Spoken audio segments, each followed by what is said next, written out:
Hi friends, Suma Lineesh കിച്ചൻസിലേക്ക് എല്ലാവർക്കും സ്വാഗതം. ഞാനിവിടെ ബീഫ് ഫ്രൈ എങ്ങനെ വളരെ ടേസ്റ്റായി തയ്യാറാക്കാമെന്ന് കാണിച്ചു തരാം. എല്ലാവരും ഒന്ന് ട്രൈ ചെയ്ത് നോക്കണം. ഇഷ്ടപ്പെട്ടല്ലോ ഒന്ന് ലൈക്ക് ചെയ്യണം. അപ്പോൾ നമുക്ക് വീഡിയോയിലോട്ട് പോകാം. ഞാനിവിടെ ബീഫ് നന്നായി കഴുകി ക്ലീൻ ചെയ്തെടുത്തിട്ടുണ്ട്. ഇതുപോലെയാണ് കട്ട് ചെയ്തിരിക്കുന്നത്. നീളത്തിലാണ് കട്ട് ചെയ്തെടുത്തിരിക്കുന്നത്.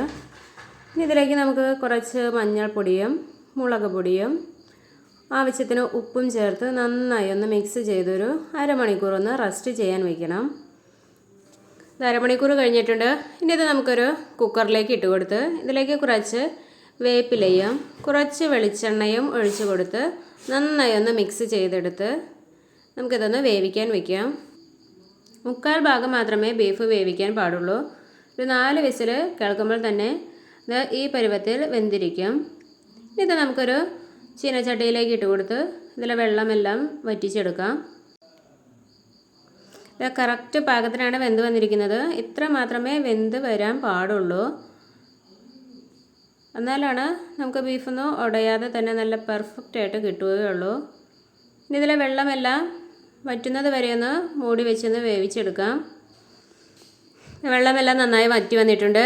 ഇതിലേക്ക് കുറച്ച് മല്ലിപ്പൊടിയും മുളക് പൊടിയും കുറച്ച് മസാലപ്പൊടിയും ചേർത്ത് കൊടുത്ത് നന്നായി ഒന്ന് മിക്സ് ചെയ്തെടുക്കാം. ഇനി ഇതിലേക്ക് കുറച്ച് പച്ച വെളിച്ചെണ്ണയാണ് ഒഴിച്ചു കൊടുക്കുന്നത്. പച്ച വെളിച്ചെണ്ണ ഒഴിച്ചു കൊടുത്ത് നന്നായി ഒന്ന് ഇളക്കി കൊടുക്കാം.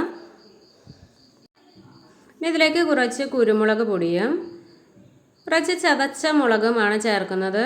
രണ്ടും ചേർത്ത് നന്നായി ഒന്ന് ഇളക്കി കൊടുത്തതിന് ശേഷം ഇനി ഇതിലേക്ക് കുറച്ച് സവാളയും ഇഞ്ചിയും പച്ചമുളകും വെളുത്തുള്ളിയും ഇഞ്ചിയും ചതച്ചതും ചേർത്ത് നന്നായി ഒന്ന് മിക്സ് ചെയ്തെടുക്കാം. ഇനി ഇതൊന്ന് നന്നായി ഒന്ന് മൂടി വെച്ചൊന്ന് വേവിച്ചെടുക്കാം. ഈ പരുവമാവുമ്പോൾ ഇതിലേക്ക് കുറച്ച് കറിവേപ്പിലയും കൂടിയും ചേർത്താൽ നമ്മുടെ ബീഫ് ഫ്രൈ ഇവിടെ റെഡിയായി കഴിഞ്ഞു. എല്ലാവരും ഒന്ന് ട്രൈ ചെയ്ത് നോക്കണം. ഇഷ്ടപ്പെട്ടാലോ ഒന്ന് ലൈക്ക് ചെയ്യുക, ഷെയർ ചെയ്യുക, കമൻറ്റ് ചെയ്യുക, സബ്സ്ക്രൈബ് ചെയ്യുക. ആദ്യമായിട്ടാണ് വീഡിയോ കാണുന്നവരെങ്കിലും ഒന്ന് സബ്സ്ക്രൈബ് ചെയ്യണേ. ഇനി അടുത്തൊരു വീഡിയോ കാണും വരേക്കും ബൈ.